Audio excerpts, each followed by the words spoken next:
Sa isang maliit na baryo, sa kabundukan, may isang kwento na matagal nang ikinukwento ng mga matatanda.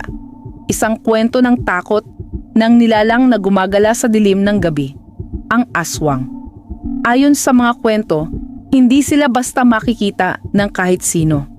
Ang aswang, isang nilalang na may kakayahang magbago ng anyo, ay nagtatago sa dilim at dumadaan sa mga gabi ng buwan. Isang gabing iyon, si Maria, isang batang babae mula sa baryo, at ang kanyang kaibigang si Carlos ay naglalakad pa uwi matapos ang isang salo-salo sa kanilang baryo. Walang kamalay-malay, ang gabing iyon ay magiging isang pagsubok sa kanilang tapang. Si Maria at Carlos ay nasa bahay ni Lola Iska. Ang ilaw ng kandila lamang ang nagliliwanag sa dilim ng silid.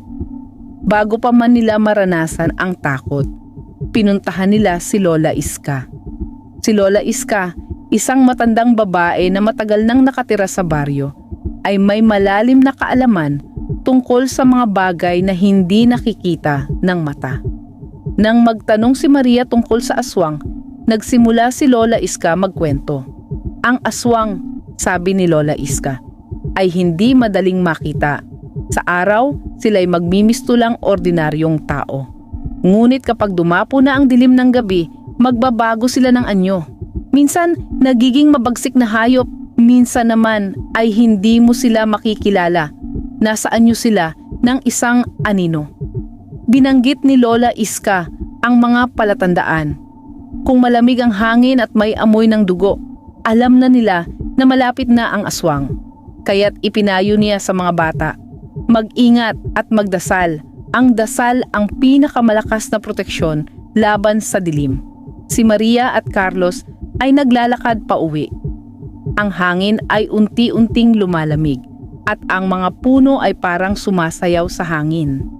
Habang naglalakad si Maria at Carlos pa uwi, naramdaman nila ang kakaibang lamig sa hangin.